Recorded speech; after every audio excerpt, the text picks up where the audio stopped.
donc, je suis donc Floriane, donc je suis doctorante à Le Mans et à l'INRA. Donc, je travaille avec Anne sur un projet. Donc, ça fait presque 2 ans maintenant que je travaille sur ce projet, qui commence enfin à arriver sur la fin et à se concrétiser. Donc, le projet DHN, c'est une pipeline pour l'édition numérique de documents d'archives. Donc, voilà le plan à peu près de la présentation. Sur la partie 6, qui est la mise en application, je vous ferai une démonstration rapide de ce qu'on a développé et récemment mis en ligne. Je pourrais aussi vous en montrer un peu plus par la suite et répondre à vos questions sur l'application à la fin de la présentation si vous en avez. Donc, qu'est-ce que le projet DHN? DHN signifie Dispositif de soutien à l'archivistique et aux humanités numériques. C'est un partenariat entre l'INRIA et plus précisément l'équipe Almanach où je travaille, qui est une équipe qui fait du traitement automatique des langues, l'Université du Mans et le HESS. C'est financé par le ministère de l'Enseignement supérieur, de la Recherche et de l'Innovation.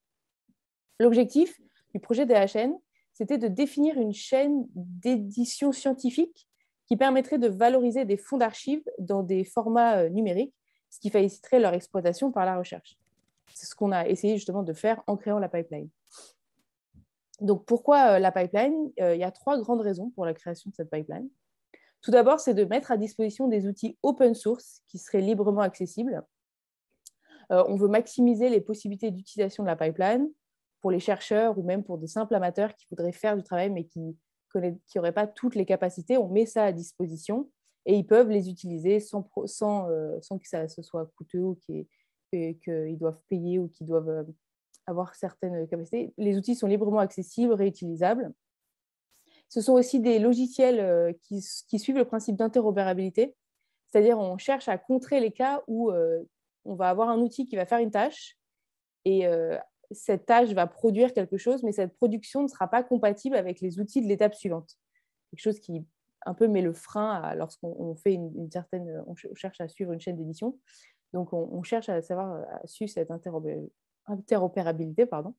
Et enfin, on va à l'encontre du système de boîte noire. Donc, une boîte noire, c'est un système où le fonctionnement est totalement interne et caché et on n'a aucune information dessus. Tous les logiciels qui sont utilisés, que je vais vous présenter, sont connus. On a des informations sur leur fonctionnement et leur documentation est toujours disponible. Donc, vous pouvez toujours savoir à quoi vous avez affaire, comment ça fonctionne, etc. Donc, afin d'expérimenter avec la pipeline, de la développer, de savoir à peu près comment quoi doit fonctionner, on travaille avec des corpus. On en a principalement 2. Le premier, c'est une correspondance de Paul Destournel de Constant. Alors, c'est une correspondance qui date de la Première Guerre mondiale entre Paul Destournel de Constant, qui était un sénateur de la Sarthe, et Nicolas Murray Butler, qui était un professeur d'université, directeur d'université américain. Ils étaient amis depuis longtemps et ils correspondaient depuis un certain temps, mais ils ont commencé une correspondance très détaillée et très importante pendant cette Première Guerre mondiale. Ce sont 2 pacifistes, donc ça joue aussi sur la correspondance parce que c'est vraiment une correspondance qui parle de diplomatie, différents aspects de la guerre. Ce sont des rapports de vie et de faits. Ils échangent leur avis, leur opinion. Ils parlent des affaires politiques, de la guerre, du front, de plein d'autres choses. Alors, l'intérêt de ce corpus, c'est que tout d'abord, ce sont des égo-documents qui sont un peu la partie principale de notre pipeline. On s'est intéressé surtout à créer une chaîne d'édition pour les égo-documents. C'était notre partie de base. Donc, les égo-documents, c'est des journaux personnels, des livres de livraison, de la correspondance. Et ce corpus est à la limite entre les sphères privées et publiques, puisque effectivement, c'est de l'égo-document, c'est de la correspondance. Il écrit à Murray Butler, mais d'une certaine façon, certaines des lettres devaient également être publiées dans le journal, dans des journaux pour en fait pousser l'Amérique à s'engager dans la guerre. Donc, effectivement, elles sont privées, mais elles ont parfois aussi valeur à être publiques. C'est un corpus volumineux, puisqu'il a écrit environ 1500 lettres entre 1914 et 1924. Et pour la période vraiment de la guerre, 1914-1918, il y en a 430. Et la quantité de lettres, diverge. Certaines peuvent faire 1 à 2 pages, d'autres font 30 à 40 pages. Et ces lettres sont tapuscrites, c'est-à-dire qu'elles ont été écrites à la machine à écrire, ce qui permet une plus grande lisibilité, une exploitation plus aisée, et ça nous facilite un peu l'utilisation de la pipeline. Pardon. Excusez-moi. Ça nous facilite un peu l'utilisation de la pipeline, et notamment sur les parties segmentation et transcription que je vous présenterai après. L'autre corpus, c'est un corpus de lettres et textes d'intellectuels berlinois. Alors, on a environ une dizaine d'auteurs, dont Auguste Böck, Adelbert von Chamisso et Ludwig Tieck. Le contexte, c'est environ la genèse du mouvement littéraire de romantisme allemand. Et le but, c'est d'explorer les cercles intellectuels de Berlin au début du XIXe siècle. Alors, pour la plupart, ce sont également des égo-documents, mais on trouve aussi des documents un peu plus différents, tels que des nouvelles, des pièces de théâtre ou une thèse. C'est un corpus bien différent du dernier parce qu'il a déjà été entièrement traité et publié. Il y a un site internet qui déjà le regroupe. C'est un travail qu'a fait donc, ma superviseure Anne il y a une dizaine d'années. Mais c'est un corpus qui avait besoin d'une mise à jour puisque l'encodage a changé. Il faut le mettre à jour, il faut qu'il soit correspondant aux guidelines d'aujourd'hui. Et en plus, c'est intéressant aussi à voir sur le développement de la pipeline puisque ces lettres et ces textes sont dans une toute autre langue, puisque notre corpus précédent était en français et celui-là est principalement en allemand et quelquefois en français. Et il date d'une toute autre période, puisque un siècle environ sépare les deux.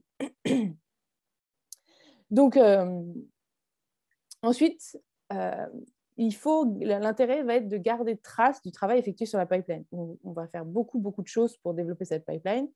Et donc, il est intéressant de garder trace de ce qu'on fait. On peut garder trace de deux manières. Tout d'abord, en sauvegardant le travail. On va avoir, en développant cette pipeline, j'ai créé de nombreux fichiers pour les parties transcription, segmentation. J'ai créé beaucoup de modèles de segmentation et transcription, des rapports d'entraînement, des vérités de terrain. Pour l'encodage, j'ai créé des fichiers XML-TUI, un certain nombre de fichiers et autres. Et pour toutes les différentes étapes, j'ai créé beaucoup de scripts Python.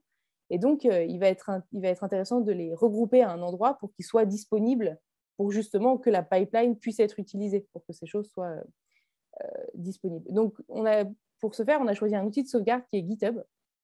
GitHub, c'est une plateforme d'hébergement de code pour la gestion de versions de fichiers et la collaboration à distance. Ça permet en fait de mettre en ligne des fichiers et les autres personnes du projet peuvent le récupérer, peuvent les modifier et ces modifications sont gardées en mémoire. On sait exactement ce qui a été changé pour plus facilement travailler à plusieurs dessus. On a un repository du projet, donc voilà le lien, je vous passerai les slides plus tard, donc vous pourrez avoir accès. Un autre outil a également été utilisé dans une moindre mesure, qui est ShareDoc, donc qui est quelque chose qui a été développé par Humanum.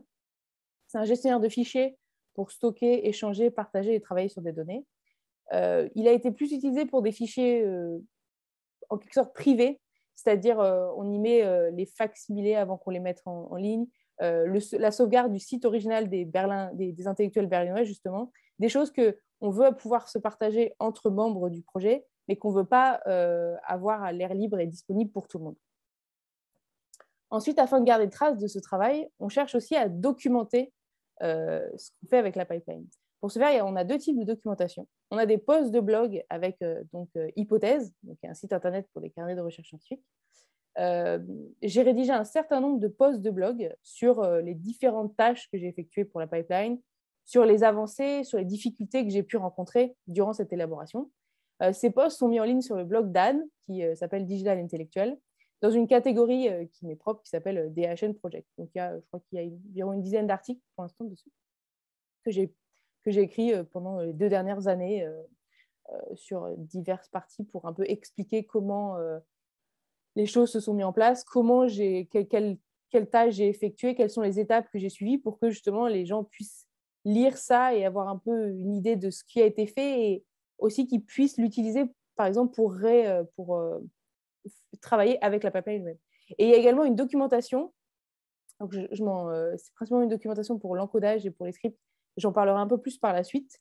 Donc, ça va de la rédaction de guidelines sur l'encodage de documents aux méthodes d'utilisation du script. Et c'est des fichiers qui sont présents sur le repository du projet dans des dossiers qui s'appellent littéralement documentation. Donc, c'est à peu près facile à trouver. Donc, maintenant, je vais passer aux étapes de la pipeline, qui va de la numérisation à la publication. Voilà le schéma de présentation de la pipeline. Donc, il y a 6 étapes. La numérisation, la segmentation, la transcription, la correction post-OCR, l'encodage et la publication. Je vais vous les présenter une à une pour savoir à peu près comment ça se met en place, comment ça fonctionne, etc.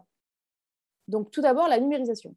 Donc, la numérisation, ça va être pour les facsimilés, les images qui vont ensuite être traitées pour être encodées et pour avoir une version texte de ces fichiers. On travaille généralement avec une numérisation professionnelle des images qui a été faite par les centres d'archives ou les bibliothèques qui conservent ces documents. Ensuite, on utilise des serveurs 3IF pour stocker les facsimilés de nos documents. Le 3IF, ça veut dire International Image Interoperability Framework. Ça a été créé pour favoriser l'interopérabilité par la création d'un cadre technique commun. L'idée, en fait, c'est de mettre sur un serveur les images et que le cadre commun fait que plusieurs applications qui vont utiliser 3IF pourront récupérer ces images, les consulter, les manipuler, les annoter, que ce soit interopérable, et que ça fonctionne d'un site à l'autre sans avoir des problèmes de c'est pas les bons fichiers, ça ne fonctionne pas, ça se lit pas bien. Certaines des bibliothèques ou des centres d'archives avec lesquels on travaille ont déjà leur propre serveur 3IF, donc ont leurs images, mais d'autres n'en ont pas. Donc, ils nous ont juste fourni les images. Et dans ce cas-là, on a choisi un serveur pour héberger nos corpus, qui est donc Nakala. C'est un outil créé par donc, la TGIR Humanium. C'est un service qui permet de partager, publier et valoriser tout type de données numériques documentées et qui les publie avec le principe donc, du fair data. Et donc, voilà un peu à quoi ressemble un dépôt sur Nakala. Donc ici, c'est le document, c'est la lettre numéro 1 de Destournel, justement. Donc, vous pouvez voir qu'il y a le titre ici. Ça, c'est le numéro, c'est l'identifiant de la donnée. On voit ici qu'elle est publiée. Là, on voit tous les fichiers qui contiennent la donnée, puisque la lettre numéro 1 fait une quinzaine de pages. Donc ici, ils sont tous mis. Vous avez l'image donc pour la numéro 1. Vous pouvez la télécharger, l'avoir un peu plus grand. Et là, en dessous, ça va être le lien 3IF, justement, que vous mettrez dans la balise fax que vous aurez par la suite pour identifier ce fichier pour que lorsque vous appelez l'image, elle apparaisse grâce à ce lien. Ensuite, on passe à l'étape de la segmentation et de la transcription. On a l'image et l'intérêt, ça va être de la transformer au format texte. Pour ce faire, on va donc la segmenter et la transcrire. On utilise Kraken et son interface web eScriptorium. Kraken, c'est un logiciel de reconnaissance de texte qui permet également l'entraînement de modèles pour des textes qui peuvent être imprimés, tapuscrits ou manuscrits. Ça fait les trois. Bon, certaines tâches sont plus faciles que d'autres, puisque l'imprimé va être plus facile à reconnaître que le manuscrit. Et on utilise notamment eScriptorium, qui est donc l'interface web qui utilise Kraken et qui a été développée pour faire des projets collaboratifs de transcription automatique, ce qui permet en fait plus facilement d'utiliser Kraken au lieu d'avoir l'utiliser en ligne de commande, et surtout si vous n'y connaissez pas beaucoup comment ça fonctionne. eScriptorium est très intéressant et très didactique sur ce chose-là, puisque les choses sont mises en place pour que vous puissiez facilement transcrire en suivant ce qui est présenté. Pour créer des modèles de données, on va créer des vérités de terrain, c'est-à-dire une segmentation et une transcription manuelle d'une partie du corpus qui va s'utiliser pour entraîner un modèle, ce qui permettra, qui sera ensuite compatible avec votre corpus et vous pourrez segmenter et transcrire automatiquement le reste. Il y a deux solutions pour la création de modèles. Vous pouvez le faire from scratch, c'est-à-dire vous créez des vérités de terrain et vous entraînez vos modèles juste avec ces vérités-là. Ou vous pouvez fine-tuner, c'est-à-dire que vous utilisez des modèles qui existent déjà, généralement entraînés sur des corpus similaires aux vôtres. C'est écrit à peu près pareil, il n'y a pas de grande différence sur la structure.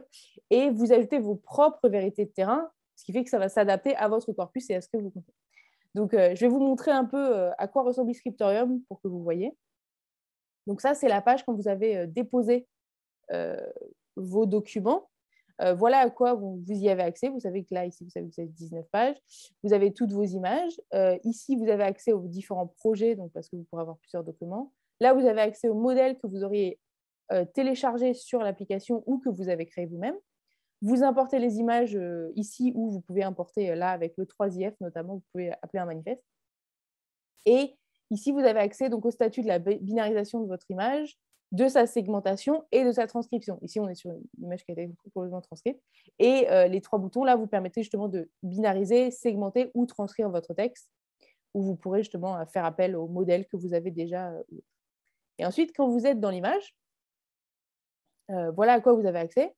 Donc ici, on a deux vues. Le texte segmenté, donc vous voyez, c'est les baselines ici, et la transcription. Donc, vous voyez, le texte a été transcrit suivant ce qui est... Le texte est transcrit exactement comme c'est écrit. Ici, vous avez accès aux différentes transcriptions qui sont disponibles. Alors, le manuel, ça sera ce que vous remplirez pour faire vos vérités de terrain, justement, parce que c'est là où vous allez écrire vous-même vos transcriptions, alors que celui-là, ça veut dire qu'on a appelé un modèle qui s'appelait modèle PEC et qui a permis de traduire. Ici, c'est une correction qui a été ensuite corrigée. Et vous avez aussi deux autres vues. Vous pouvez voir juste l'image normalement ou voir le texte transcrit suivant l'ordre de la segmentation.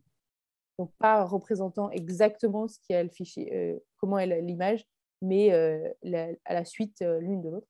Et vous pouvez aussi avoir accès à d'autres choses, type les masques, donc c'est-à-dire tout ce qui contient le texte, etc. Donc, vous avez plein de choses. Il existe des documentations, si vous voulez utiliser Scriptorium, il existe des documentations qui expliquent comment fonctionne tout, etc. C'est plutôt bien documenté, plutôt facile à utiliser, même si vous n'avez pas beaucoup de connaissances en programmation, en développement ou autre comme ça.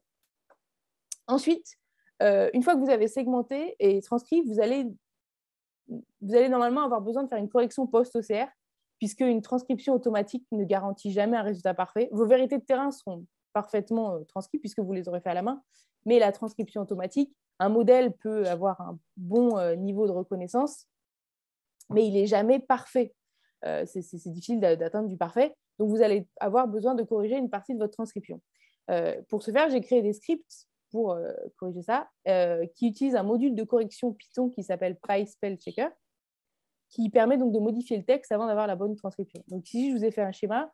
Le principe, en fait, c'est que vous allez exporter des fichiers XML de eScriptorium. Vous faites ensuite, à l'aide d'un script, vous faites de la vérification orthographique du texte qui va produire des dictionnaires. Les dictionnaires Python, donc, en fait, ça va être des dictionnaires où vous avez le mot erroné dans le texte et la correction que vous proposez. Et ensuite, vous allez faire une action de rechercher-remplacer dans les fichiers XML, c'est-à-dire qu'il va chercher le mot erroné que vous avez dans votre dictionnaire et il va le remplacer par la correction que vous avez donnée. Ensuite, vous devez faire une correction manuelle puisqu'il y a toujours des manques, évidemment, et vous pouvez réimporter ces fichiers sur eScriptorium pour avoir justement cette version corrigée, donc qui est le correcteur transcript. Ça, c'est la version après la correction post-OCR, pour avoir exactement ce que vous avez sur l'image. Ensuite, on passe à une des parties les plus importantes, je dirais, qui est l'encodage. L'encodage se fait en XML-TEI. C'est un standard pour la représentation de texte sous un format numérique, notamment dans le domaine des sciences humaines et de la linguistique. C'est un standard donc, de balisage de texte qui se fait, les règles de balisage se font selon le type de texte et l'information donnée. Vous avez des guidelines sur Internet qui contiennent toutes les balises que vous pouvez utiliser et qui expliquent comment les utiliser, pourquoi, selon ce que vous avez et autres. Pour faire l'encodage, on va utiliser l'export qu'on a depuis Scriptorium. Donc, il y a 3 types d'export de la transcription possible depuis Scriptorium. Vous avez la possibilité d'utiliser le page XML que vous pouvez exporter et ensuite, vous pouvez avoir à disposition un script XSL, qui sont des scénarios de transformation, qui va encoder, selon les règles de la XML-TEI, votre fichier, mais ça va encoder plus la transcription exacte plutôt que le body du texte, en quelque sorte. Ça va être plutôt une transcription plutôt un encodage de la transcription que je vous montrerai un peu par la suite. Ensuite, vous pouvez exporter juste la version texte. Ça va exporter votre transcription sous un format TXT pour qu'il soit ensuite encodé à l'aide d'un script Python. Donc ça, c'est ce que j'ai fait avec le corpus d'Estournel et que je vous montrerai un peu rapidement aussi. Et eScriptorium a l'intention de mettre en place un bouton d'export TEI qui permettra, en fait, une fois que vous avez corrigé votre transcription et que vous l'avez, il encodera lui-même une partie du texte, donc du body du texte, pour avoir mis, en mettant les paragraphes, les titres et différentes parties de votre texte. Mais c'est encore en développement, pour l'instant, ça ne se trouve pas sur Scriptorium. Donc, là, je vais vous présenter 2 types d'encodage. Vous avez l'encodage depuis PageXML, qui va créer du contenu dans la balise source-doc, qui est une balise utilisée pour reproduire exactement la transcription selon ce qui se trouve sur le facsimilé. Ça va reprendre les régions, les lignes, les coordonnées. Et donc, voilà le lien vers le GitHub qui contient ce XSLT, ainsi que la version XML page, puis ensuite la version XML TI.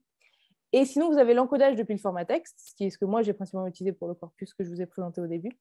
J'ai créé plusieurs scripts Python pour aider à l'encodage. J'utilise notamment des expressions régulières, c'est-à-dire une chaîne de caractères qui décrit selon une syntaxe précise un ensemble de chaînes de caractères possibles. Et j'ai créé plusieurs scripts.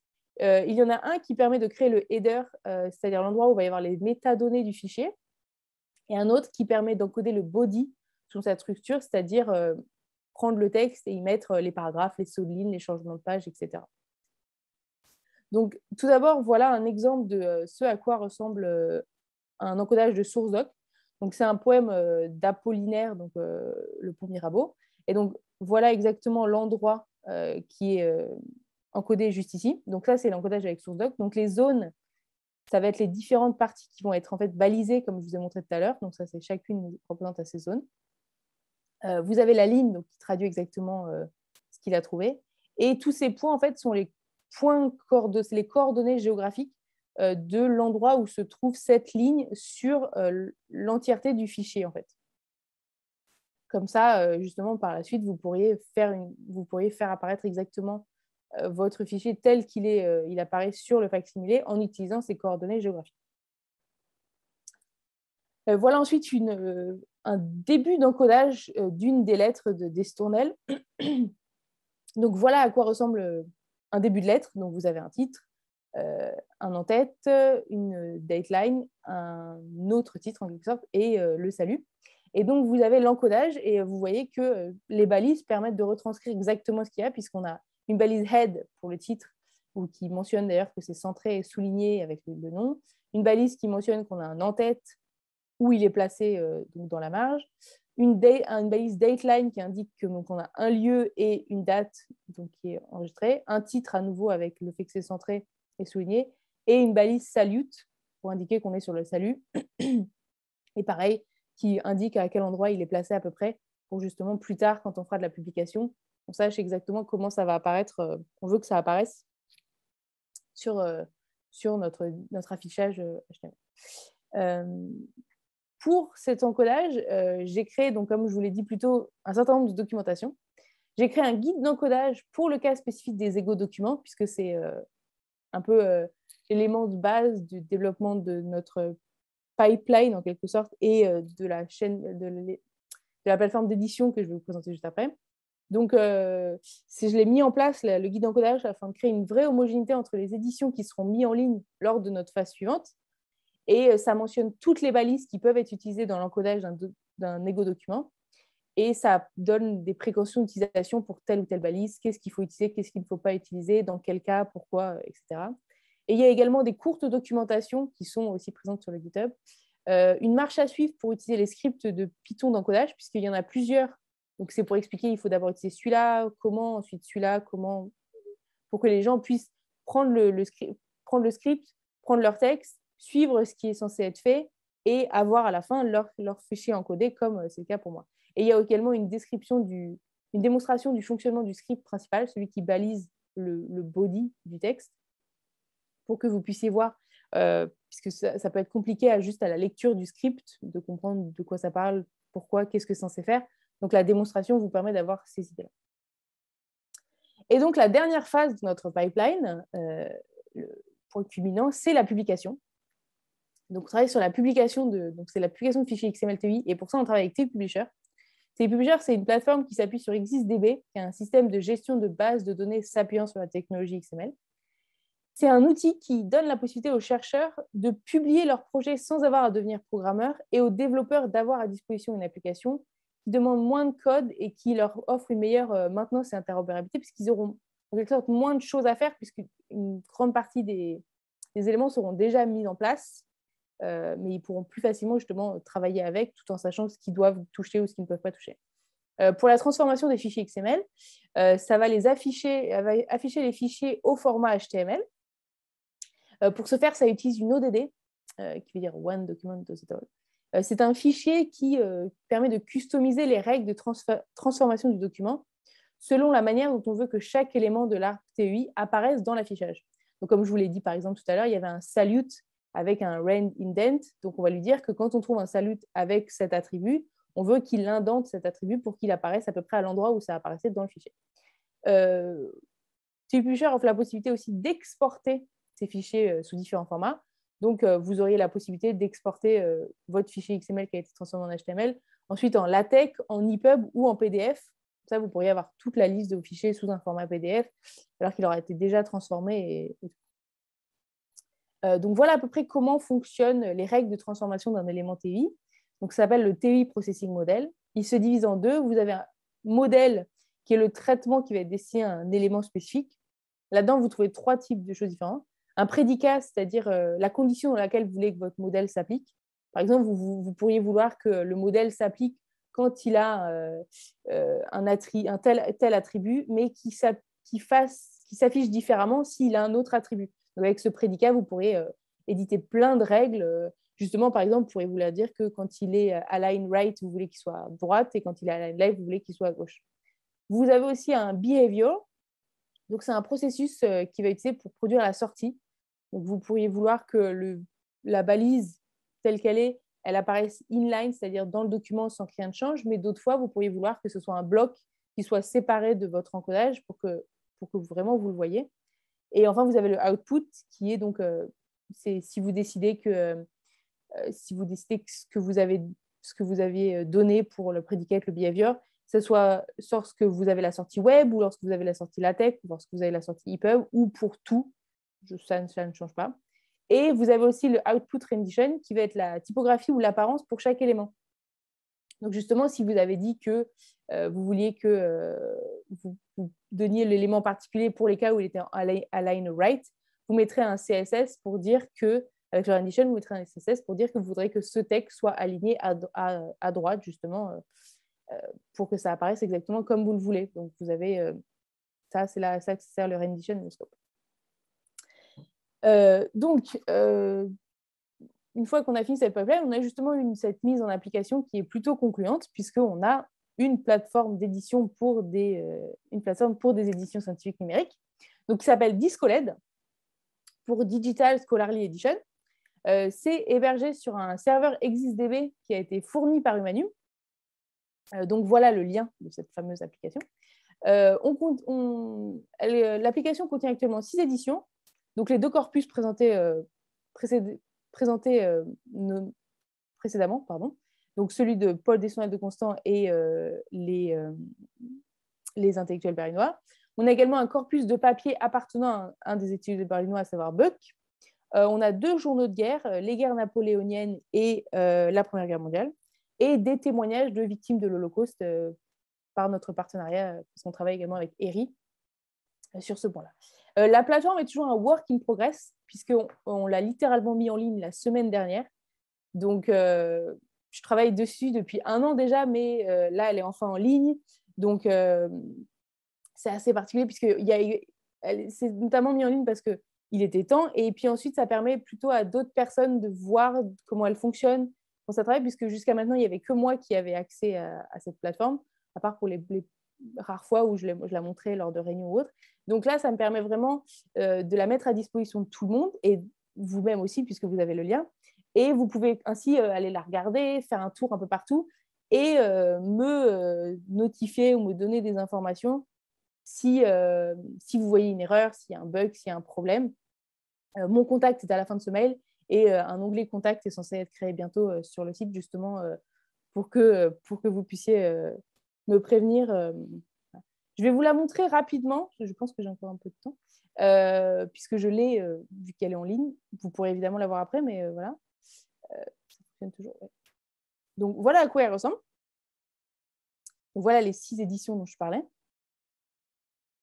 Vous avez également une barre de menu donc, qui vous permet d'aller à la page d'accueil, donc qui est celle-ci, d'avoir accès aux différents corpus qui sont présents, ainsi qu'aux documentations dont je vous parlais, donc le guide d'encodage et la documentation de l'application, ainsi que la documentation de TI Publisher, au cas où vous avez besoin, qui est une documentation très exhaustive et très intéressante si vous voulez apprendre, si vous voulez développer votre propre application. Elle contient toutes les informations que vous pouvez avoir besoin. Le lien vers le GitHub du projet, l'élément de recherche. Vous pouvez aussi changer la langue, puisqu'on ne sait jamais, il pourrait y avoir besoin de choses. Et, je mets le lien, moi, je continue, okay. Floriane, je vais mettre le lien. Et donc, je peux vous montrer un peu comment elle fonctionne.